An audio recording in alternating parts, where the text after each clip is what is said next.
आज जो नून लीग ने इल्ज़ाम लगाया कि इदारों की तरफ से कॉल्स आ रही हैं, उससे पहले भी नून लीग इल्ज़ाम लगाती रही है। तहरीक इंसाफ इलेक्शन कमीशन पर इल्ज़ाम लगा रही है। अदालतों के ऊपर भी जमातें सवाल उठाती रही हैं। पार्लियामेंट का कोई किरदार हमें नज़र नहीं आ रहा है। ये कोई हम सिचुएशन सुलझने जा रही है या जमहूरियत के हिसाब से हम एक ऐसी जगह जा रहे हैं जिसमें इदारों पर एतमाद नहीं है सियासी जमातों का, और आपस में बहुत ज़्यादा नफरत अंगेजी है। एक कहीं बंद गली में तो नहीं जा रही है पाकिस्तान की सियासत? बिल्कुल शाहजेब, इसी तरह की सूरत हाल है। मसलन आज ये शाहिद खान अब्बासी साहब को ये प्रेस कॉन्फ्रेंस इसलिए करनी पड़ी क्योंकि उनके 2 से 4 लोगों के ऊपर बहुत ज़्यादा दबाव है, और ये मार्जिन जो है ये जो नंबर है ये अपोजिशन के जहन में है पीडीएम के, कि अगर ये 4 वोट उनके ज़ाया होते हैं या ख़राब होते हैं या उनके खिलाफ इस्तेमाल होते हैं तो उनको क्या स्ट्रेटजी बनानी है। और यही वो चीज़ है जो कि परेशान कुन थी उनके लिए, और उसके बाद उन्होंने प्रेस कॉन्फ्रेंस की।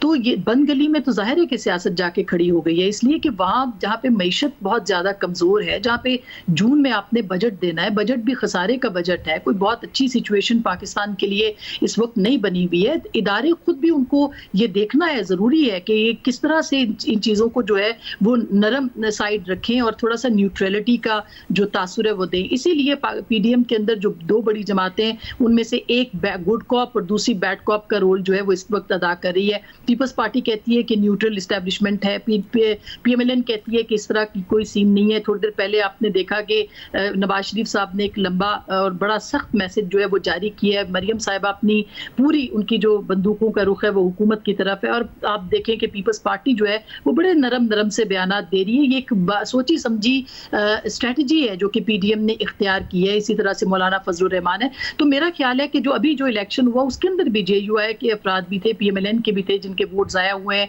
जो गिलानी साहब का था। तो दोनों जमातों के अंदर एक जो है वो मौजूद है इस बात का मार्जिन कि शायद उनको वोट की तरफ से कुछ नुकसान हो। इसी वजह से आज एक पेश मंजर तैयार किया गया है कल के लिए कि अगर उनके कैंडिडेट को, जिनकी मेजोरिटी है इस वक्त, शिकस्त होती है तो एक बात सामने रखी जाए कि एस्टेब्लिशमेंट का किरदार अभी भी पाकिस्तान की सियासत में मौजूद है, और अगर ये इसी तरह से चलता रहा तो हालात ठीक नहीं है। एक और बात शाहजेब की, जो अब से थोड़ी देर पहले कोर कमेटी की मीटिंग हुई है प्राइम मिनिस्टर की, जिसको चेयर किया उन्होंने, उसमें उन्होंने साफ कहा है कि हमें नए इंतखाबात समेत तमाम ऑप्शन जो हैं वो खुले रखने चाहिए। पहली बार वो न्यू इलेक्शंस की बात करें, नए इंतखाबात की बात करें, जो कि अब से थोड़े दिन पहले तक वो नहीं कर रहे थे। इसका मतलब ये है कि वजीर आजम को भी इस बात का इल्म है कि कल अगर उनके कैंडिडेट जो है वो उनको शिकस्त हो जाती है, जो कि अपेरेंटली उन्हीं के कैंडिडेट है, तो उसके बाद जो है वो सूरत हाल हुकूमत के लिए बहुत कमजोर होती चली जाएगी, और इस कमजोर सिचुएशन से कोई भी फायदा उठा सकता है। तो